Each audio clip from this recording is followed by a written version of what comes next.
Up next, an exotic dancer vanishes. It was driving me crazy that she didn't come home. Was a jealous boyfriend involved? He was kind of vague. Or was she simply a runaway? She could have met someone who had money, someone who improved her life. But a police cadaver dog and a burned key point to a violent confrontation. I watch Forensic Files, CSI. I just feel like there's no hope. There's no hope.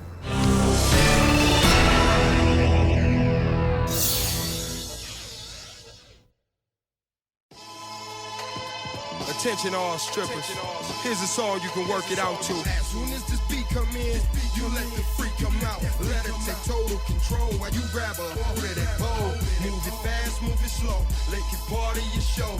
Instead of finishing high school, Shamaia Smith dropped out and worked as a dancer at the Cahoots Gentlemen's Club in East Hartford, Connecticut. Hey, I'm in love with a stripper. I didn't approve of it. I've always talked to her about getting a job. It's a lot safer. One night, Shamaya didn't return home after work. Concerned, her family called police. She's a very respected young lady, and all we want is her to come home safe and sound. In a search for answers, police questioned Shamaya's boyfriend.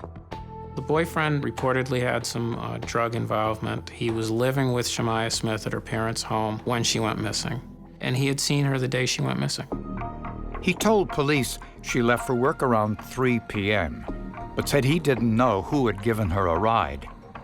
The boyfriend's story that your girlfriend is leaving and meeting a stranger, this would lead most people to conclude that maybe the story wasn't true.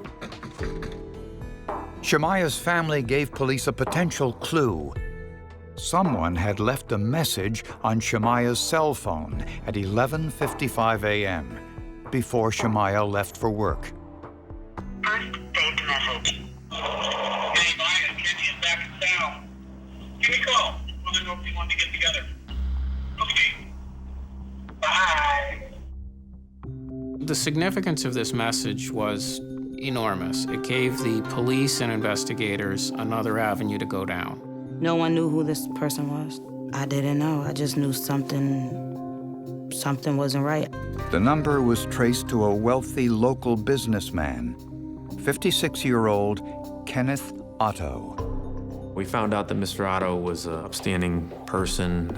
He had a family, a wife and kids. He was a somewhat successful industrial business owner, had no prior criminal record, and liked to hang around strip clubs. Ken Otto was a regular at the Cahoots Club where Shamaya worked. And he admitted he had given Shamaya a ride to work that afternoon. He said that he called Shamaya, and when he called her, she requested that he bring her to work because she didn't have any transportation. So he agreed to bring her to work. He said that he last saw her going through the front doors of the Cahoots and that he drove off. But police found another customer who insisted he had given Shamaya a ride to Cahoots that afternoon. His name was Harold Brown, another regular customer. He claimed he not only dropped Shamaya off at the club, he stayed and went inside for a few hours. He also claimed he drove Shamaya home later that night, but according to her family, she never made it inside. So police now had two men, both insisting they were the last ones to see Shamaya alive. And Shamaya's boyfriend was still a suspect. But where was Shamaya? Two customers of the Cahoots Gentlemen's Club both claimed they drove Shamaia Smith to work on the day she disappeared. One of those men, Ken Otto, took a particular interest in Shamaya. Other dancers at the Cahoots said that Kenneth Otto would spend more time with Shamaya. He would give her extra attention, sit next to her, buy her drinks, talk with her. Ken Otto also admitted he'd given Shamaya $500 to continue her education. And I told her, nobody's gonna give you $500 just for nothing. You had to do something. And I was like, just promise me you won't never go along with anybody again like that, because people, you can't trust everybody. In Ken Otto's version, he claimed Shamaya walked into the club on the day he gave her a ride. But the club's security tapes disputed that. We viewed the videos, surveillance tapes from Cahoots, and found that she never entered the establishment on the day that she went missing.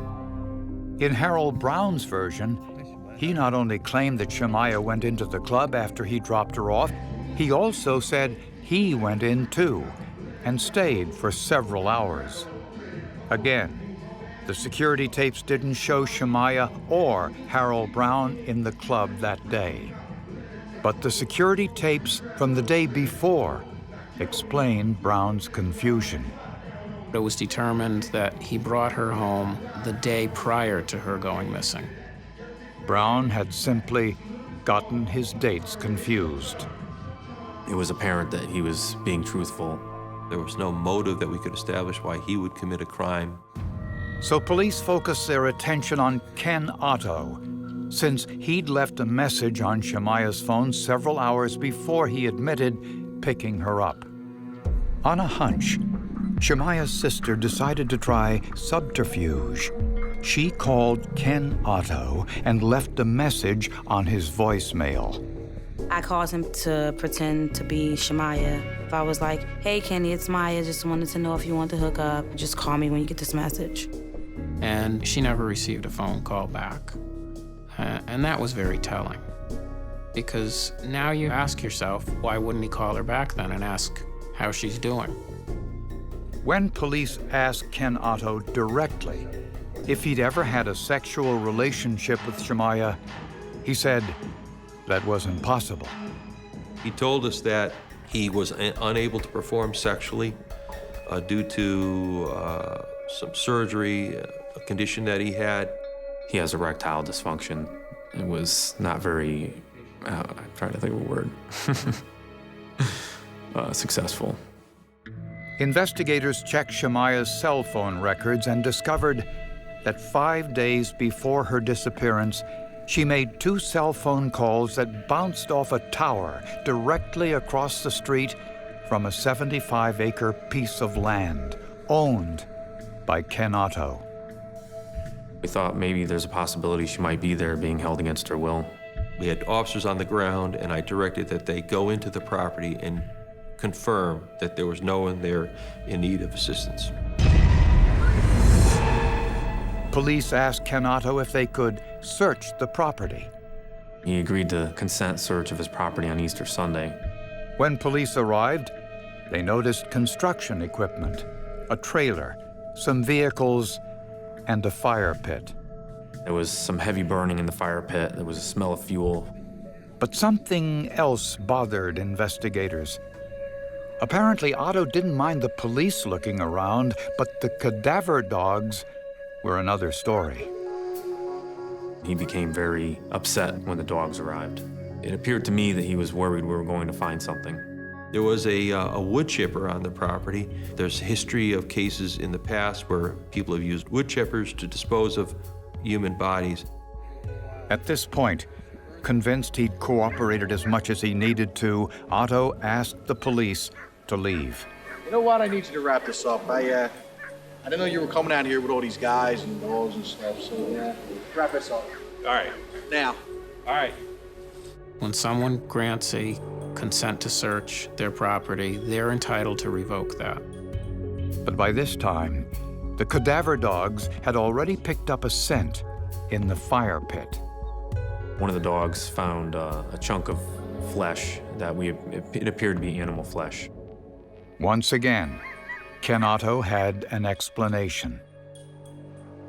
You might find a beaver there. Excuse me? A beaver. I shot one a while back and burned it in the pit. Okay.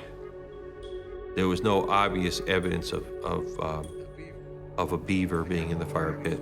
Ken Otto explained that he liked to kill animals and chop them up and spread them in the sand. It was disappointing that Mr. Otto revoked his consent, but we knew we would be back. 2 weeks after Shamaia Smith's disappearance, investigators no longer considered her boyfriend a suspect.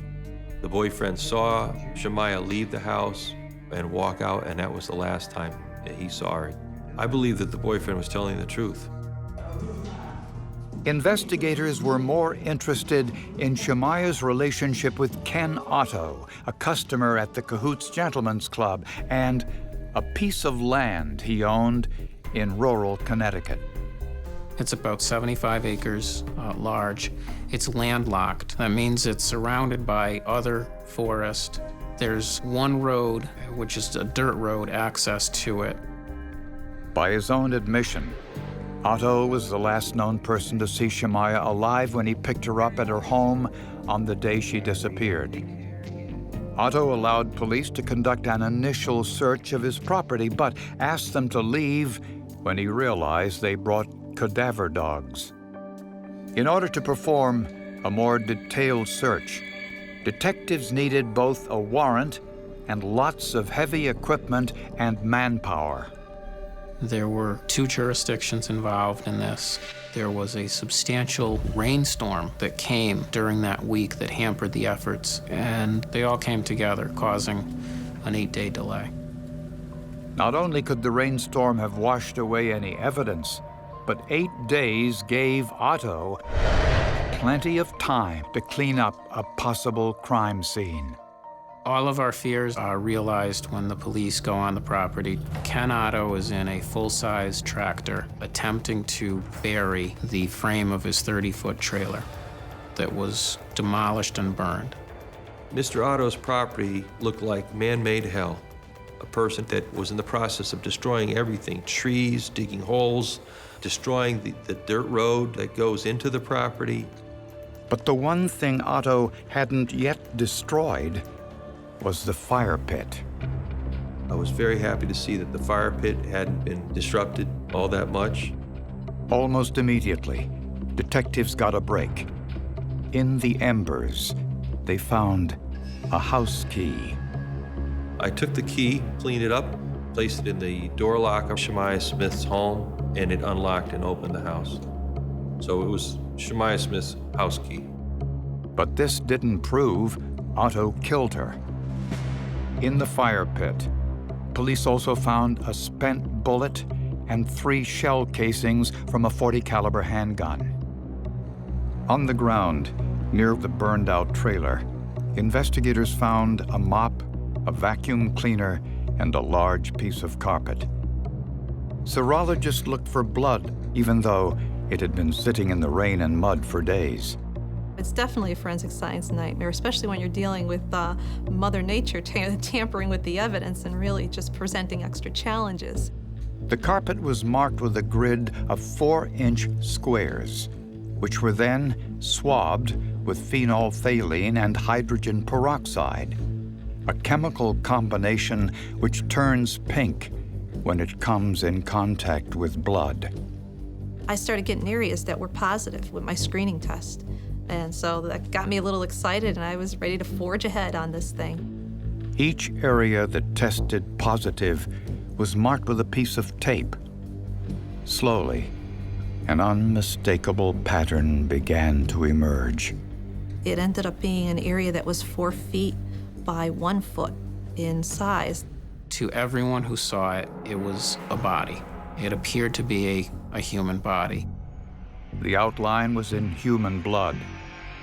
But when it was tested for DNA, investigators got a setback. No DNA was present. It was just too much bacterial contamination. Investigators were beginning to wonder if they would ever solve this case. I'm looking for the worst, but hoping for the best. And the worst is she's not coming home. So I tried to prepare myself for whichever comes my way, but when you in a situation like this, you really can't prepare yourself. In the search for Shamaia Smith, investigators collected dozens of what appeared to be bone chips from the fire pit on Ken Otto's property and sent them to the forensics lab. This skeleton was burned so significantly that it was nearly destroyed as if it would have been in a commercial cremation. The fragmentation was so severe that you had pieces that were the size of a fingernail. It really is like a needle in a haystack. It's an anthropologist's nightmare. After close examination, forensic anthropologists concluded the majority of the bones were human. But that didn't mean police were any closer to knowing if the bone chips were Shamaya's. There was a lot of thermal destruction. This would suggest a tremendous fire that lasted for as much as days. I had never worked with samples that had been so charred and so burnt before. So I was very hesitant as to whether I would be able to generate a DNA profile from these remains.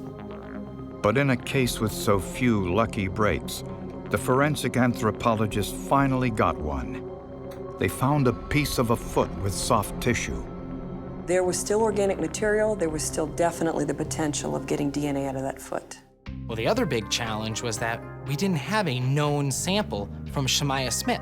So what we had to do in that case was take those DNA profiles we generated from tissue and burnt skin and bone, and then make a comparison to Shamaia Smith's biological mother and biological father. DNA tests revealed that the bone and tissue found in Ken Otto's fire pit was from Shamaia Smith. We have enough evidence to establish that the reason he destroyed all that evidence is because he violently caused her death. 2 months after Shamaya's murder, Ken Otto was arrested at a local airport. He was carrying a briefcase containing $10,000. He had toiletries, his passport, and various other items. And he also had a small bag with some condoms in it and some Cialis, which is basically Viagra, generic Viagra. I have no doubt that he would have bought a ticket and flown to parts unknown. Taking Mr. Otto into custody was a pretty proud moment in my life. By his own admission, Ken Otto picked Shamaya up for work. But the evidence shows that instead of taking her to the Cahoots Gentlemen's Club, he drove 30 miles to his property on the outskirts of town. No one knows what happened after that. Just sit down for a second. I have to go to work. Sit down, just... But prosecutors believe that at some point, Otto shot and killed Shamaya inside the trailer with a .40 caliber handgun. Then he rolled her body in a piece of carpet, creating the blood stains later found by forensic analysis.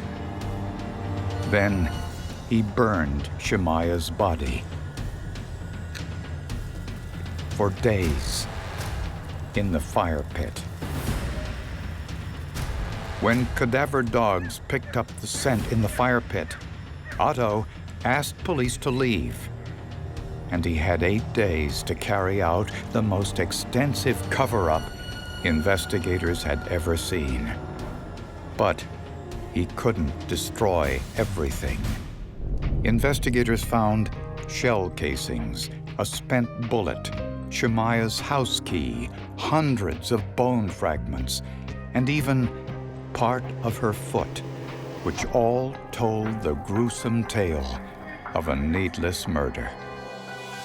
I think she was very naive about everyone she knew. Like, she just put her trust in everyone, and you cannot do that.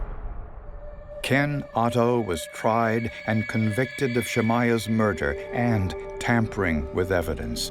At the end of the day, he's a cold-blooded killer.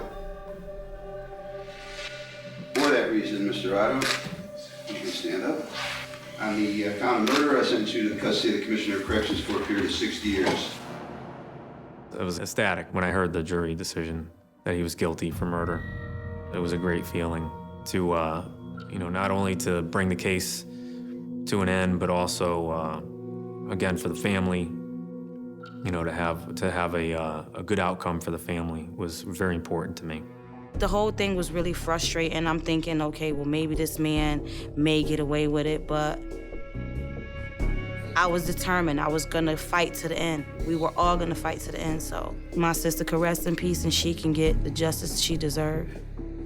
For virtually everyone involved, the most difficult aspect of the crime was determining Ken Otto's motive.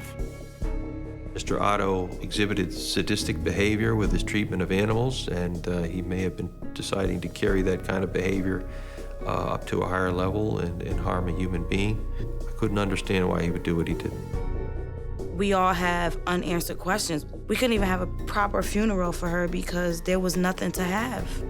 It may look like a pile of burned fragments that are completely unrecognizable, but in the hands of a trained forensic anthropologist, they will find something uniquely human, and they will tie him to that victim.